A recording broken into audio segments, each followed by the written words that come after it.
Like Yeah. the kind of people that you would expect, like, you know, I'm not sure if this guy's a good one to snatch his wallet from or to screw with. I mean, he might have something big to respond to if we mess with him.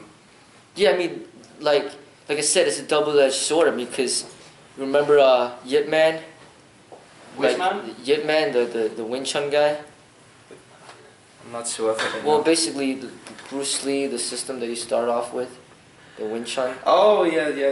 Yeah, so then Yip Man is the old guy that supposedly taught him like some stuff. Well, he's like really frail and he's just like bent over like this and doing the wooden dummy.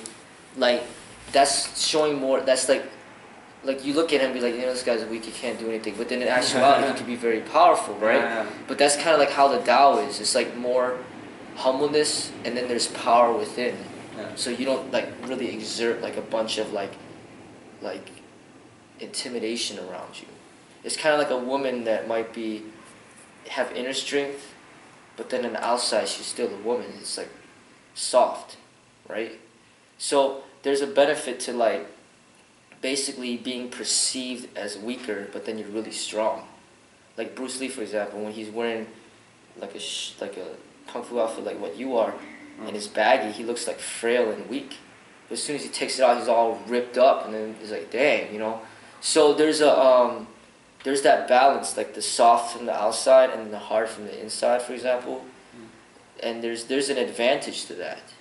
But then yes, there is a disadvantage because then the people could misjudge you and then take advantage of that.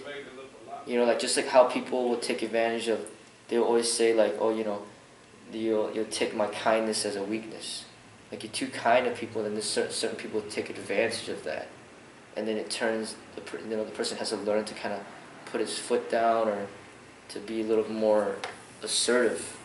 So then when it comes to the fighting stances, it depends on the situation and how you handle it. Like it depends on who the surroundings. Like over here in Chicago, the people are very aggressive. So it wouldn't really be a good idea to like meet them head on. Like sometimes you just let them keep their feeling of, you know, superiority or whatever by just like not even looking at them, you know, or just going by, you know. But other times, you know, when, you know, certain people are attacking you, like maybe verbally, and they're trying to disrespect you and take advantage of you and bully you, then you could look at them. Just your eyes alone could intimidate them to just stop messing with you.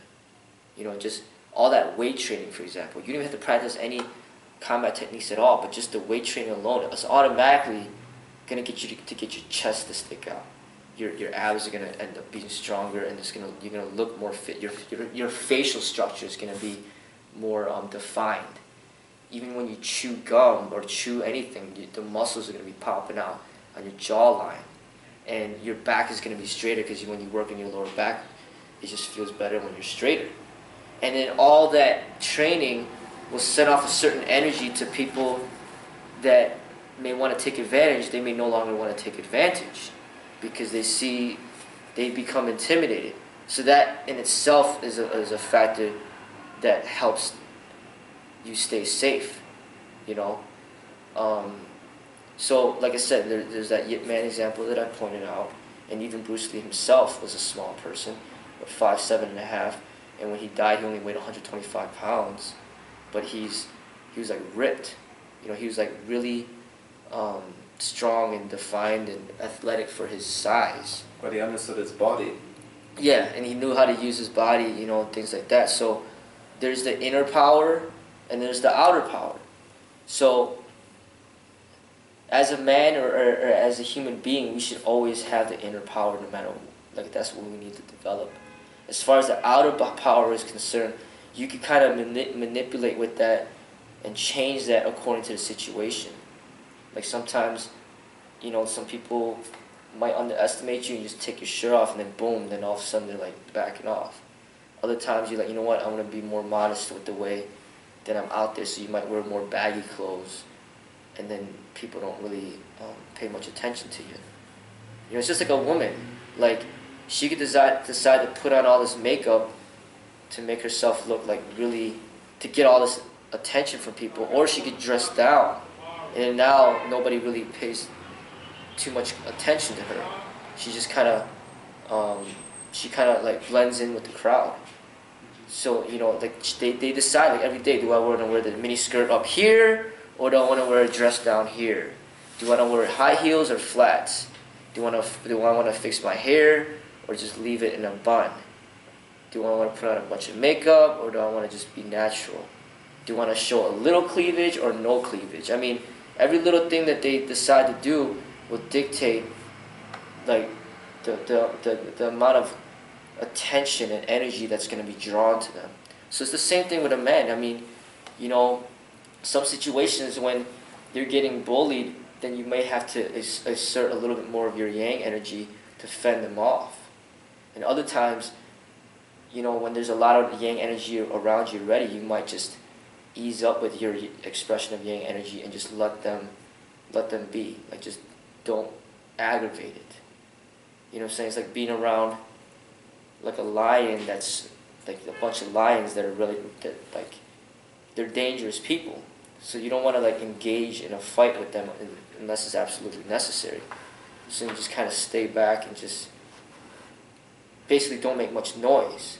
Mm-hmm. But if you make a lot of noise and they start coming after you, then you gotta be ready to fight. Yeah. You know what I'm saying? So it's like balancing that that yin and yang energy. Like you gotta have both, and then learn how to work with the energies depending on the situation.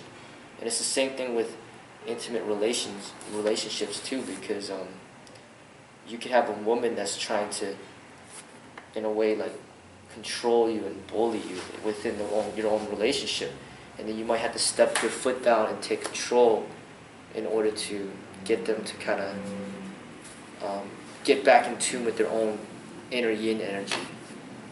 You know what I mean? It's kind of like, I mean, I've been watching some of the lion documentaries, but it's kind of like, you know, these lions, the lioness is the one that actually hunts. You know, she's the one that does the hunting mainly.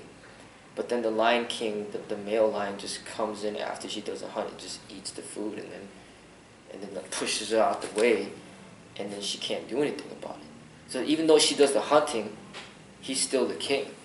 Like she still can't mess with them. Like he's just too powerful. So it's almost like in relationships, the man is supposed to be the one that kind of is the head person. But it doesn't mean that he does everything.